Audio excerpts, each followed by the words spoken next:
I realized that every level that I ascended, whether financial or like any other level in life, it took a different version of me growing into it. And the understanding that I really truly had to take care of myself because I spent decades pursuing financial targets. How do you find the will to fight back against a world that wants to keep you sedated, average, and stuck in place? Join us for the tools and strategies you need to create a life of abundance, discipline, and high achievement. This is the Tactical Empire with Jeff Smith.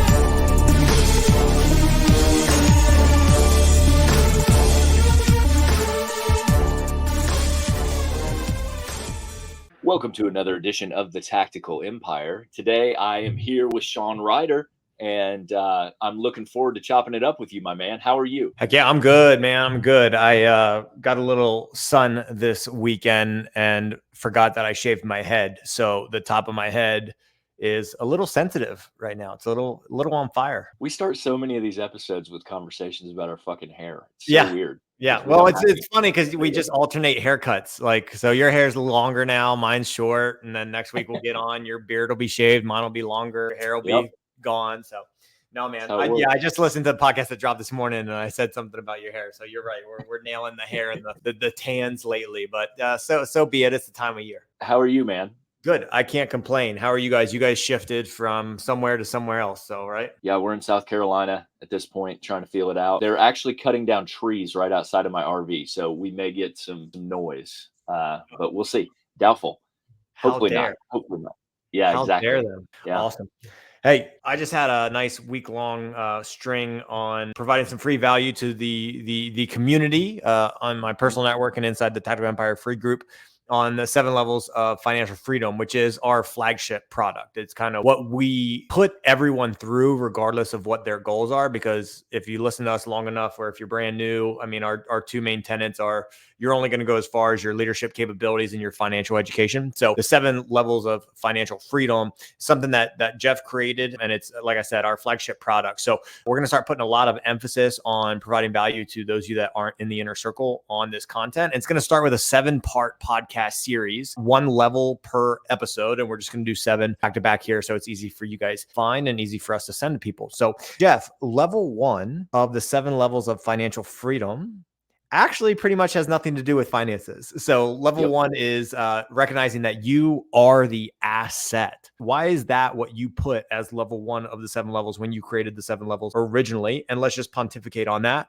for today's episode. Well, it's because the realization that I had to come to is that like everything revolved around me. Ultimately, it wasn't necessarily my job or my asset accumulation. It was me having my shit together ultimately, because you're only going to go as far as your actual like habits and routines can take you. I realized that every level that I ascended, whether financial or like any other level in life, it took a different version of me growing into it.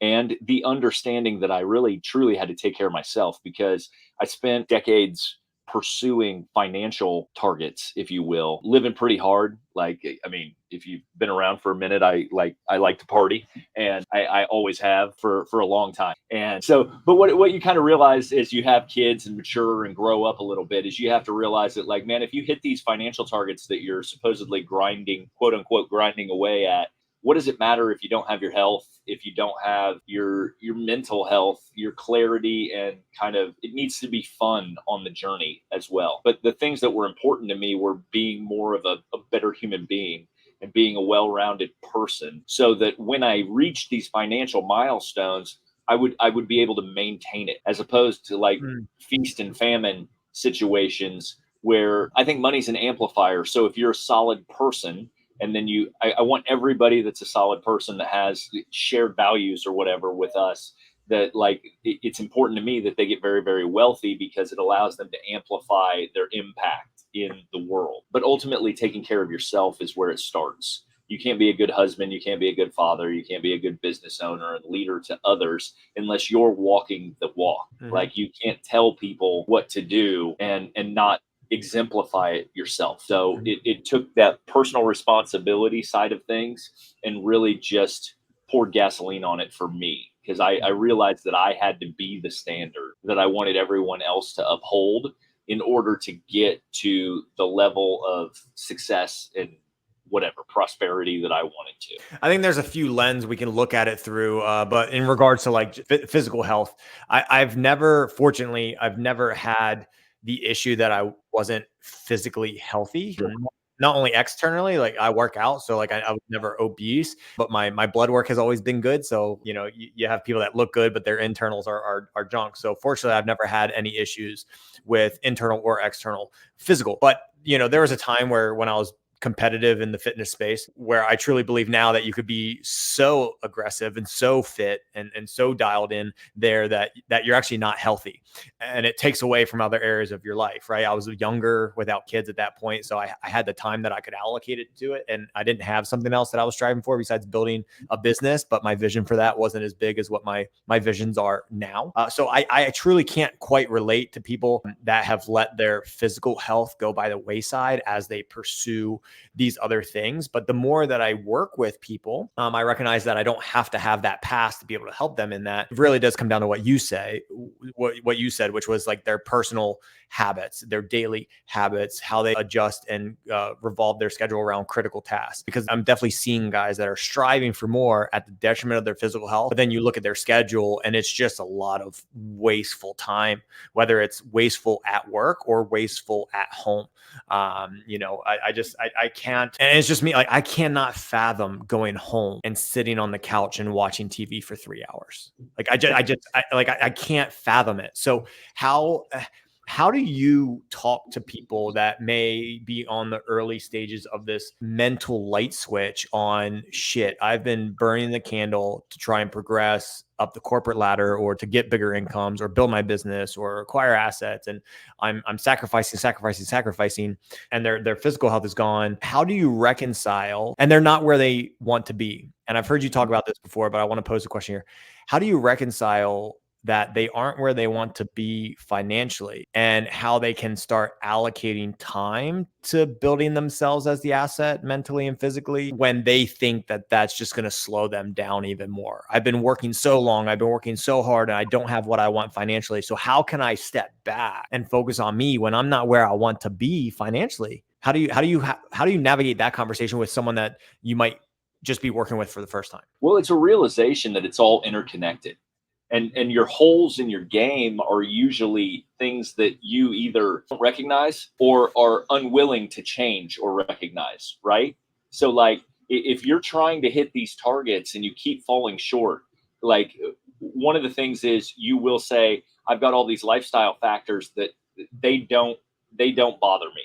They don't inhibit me, like staying out till 2 a.m, drinking every night, whatever it may be. Like you talk to these people who they've got these vices and they make excuses for them, or they say that it's not affecting them.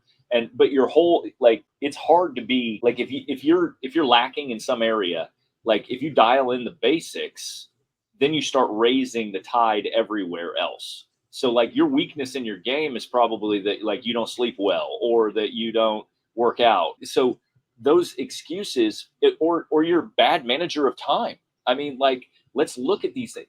The lack of fitness or the lack of self-control to eat the right thing or not drink or whatever it is, right? It is a microcosm of what's their limiter in their potential. And so when you can tie those things back together, that like, hey, of course you can't lead your team well because you can't say no to your third scotch every night. Like, it's a lack of discipline that is leading you to be viewed as a certain way as a leader. And like, that's why they don't take you seriously, because whatever, like there's usually people try to look past that. They really deep down know in their subconscious, like that's probably an issue, but like they like that portion of their life, or it's the portion of their life that they know. And there's a reason that they're doing it, but usually that's layered on other shit too. But like, that's for a different episode. But ultimately, I've had great blood work. I've had great health my entire life, but like, I'm not naive enough to think that like, hey, that fucking party might run out at some point if you keep on doing what you're doing.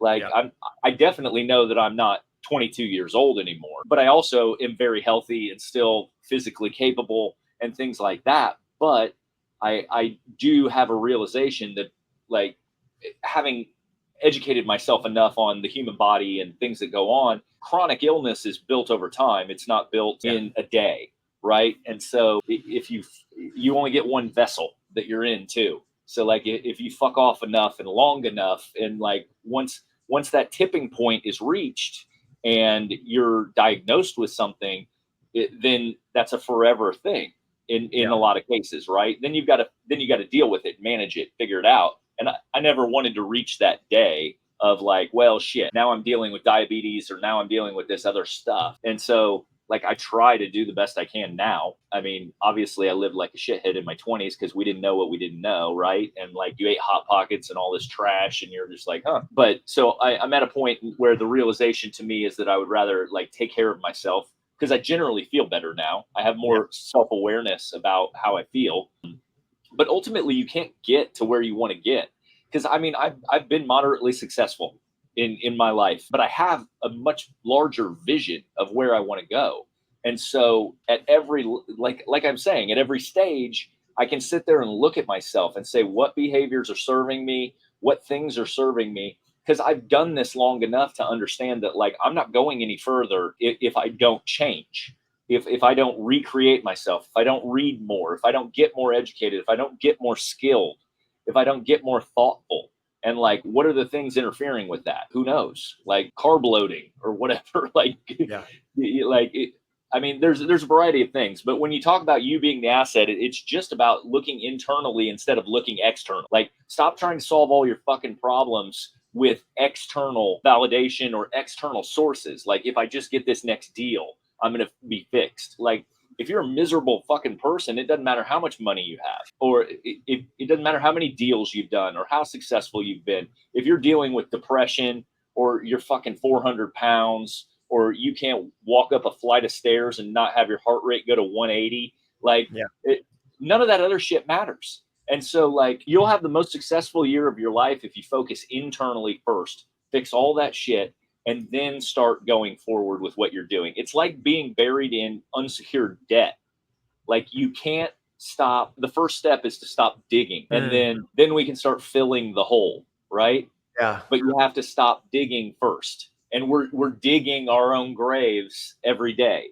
And so you just have to think of it that way. And from a longevity standpoint, like if you have these big aspirations for financial goals or success or these trips and things you want to do, in my mind, it just naturally clicked that like being here longer would be more beneficial, right? Yeah. Like not to mention all the shit I want to do with my kids, but like, I mean, I'm 44 years old. If I get another 50 years, I'm going to be stoked about it. If I get another 70 years, like, holy shit, what can you do? Like, cause we talk about compressing time all the time, and we did the 25-year vision and all that shit. And you think about 25 years from now, what could you do? What if you get two sets of those 25 years? And so like for me, really optimization starts with like making sure I'm taking care of myself so I can be around longer, because there's compounding interest on that, whether it's time. That's why I think it's so cool that all these guys are hitting all these gurus or whatever, Peter Attia and these guys are starting to become mainstream with like health span instead of lifespan. Because like I've seen my family age and things like that, and you get to your end of life and it's kind of weird to watch it, like the breakdown and then how long they live after that time where they're not really functioning. And like no one wants that, right? Like your goal is to ride off into the fucking sunset, die the second you can't function on your own anymore. At least that's my goal. Like I want to be healthy and able-bodied my entire life until it's just time to fucking put the candle out. And I think it's an investment in yourself to spend money on things like that too.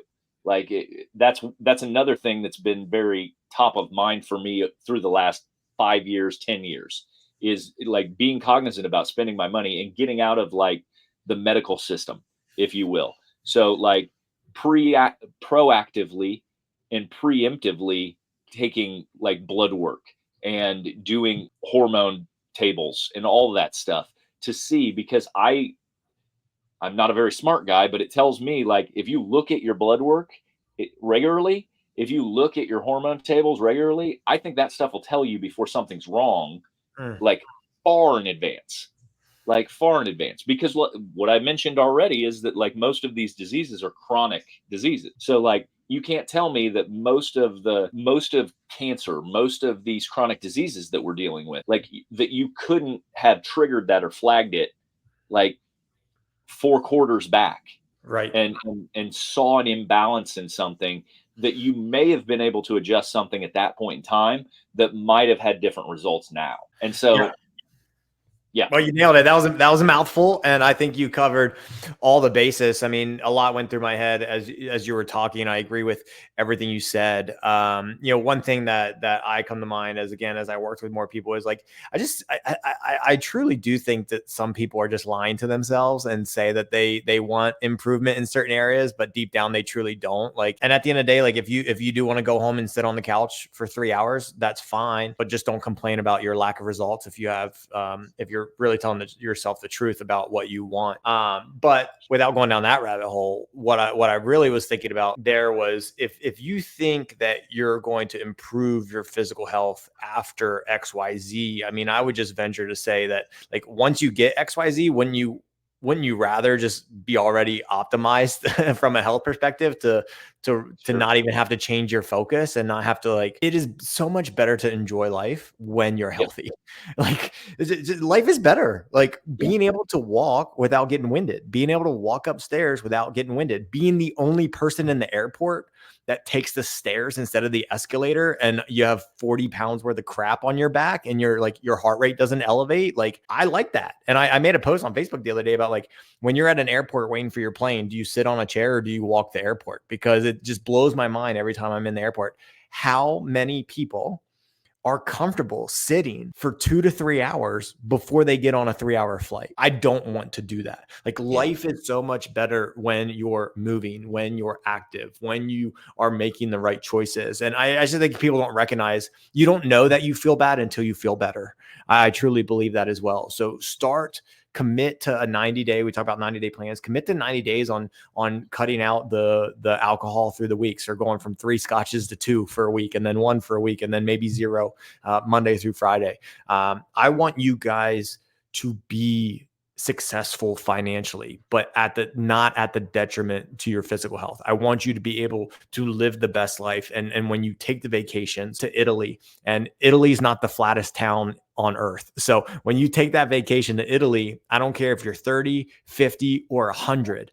I want you to be the person that can take that vacation and actually enjoy the vacation. And here's the thing that held me back for a while, especially when I was a young entrepreneur, is one, I had the time to work as much as possible. So I thought I was doing all this productive work when all I was doing was like filling space and filling void. But I promise you, if you allocate a little bit of time or a little bit more time to your physical and mental health, and cut back a little bit on working time, that improvement in your physical health and your cognitive ability will make the less working time more productive and more efficient. And so where I thought was like, well, I can't cut back on work time because then it's going to take me even longer to get my goals. Whereas on the flip side, the healthier I got, the more time I allocated to myself and sometimes rest physically and mentally, get outside, walk the dogs, or sometimes I go through seasons where I work out more. My work time is always more efficient. And that's why I'm a big believer in, like, I would love a 5-hour workday for most American citizens instead of an 8 to 9 hour workday. Cause I think if we allocate 3 extra hours a day for people to be able to do physical fitness, date their spouses, go to the grocery store before their kids get home from work, instead of doing that on the weekends when they should be spending time with their family, when they show up to work on Monday, because they had that extra 15 hours a week, 3 hours a day to spend with their family and on their physical health, they will be more productive for you at work. From an employee standpoint, I truly believe that. And so that same premise lies with the business owner. The same premise lies with the high W-2 income earner. The same premise lies with the investor, is allocate a little bit of time and it will make you way better in the less time that you're going to be spending doing the thing that's moving the financial needle. I just need you to commit to 90 to 180 days to prove that theory right.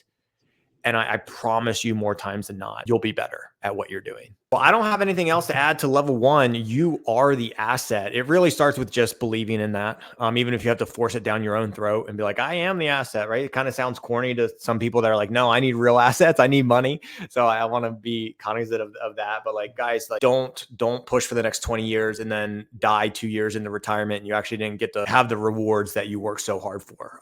Take your time, be healthy now.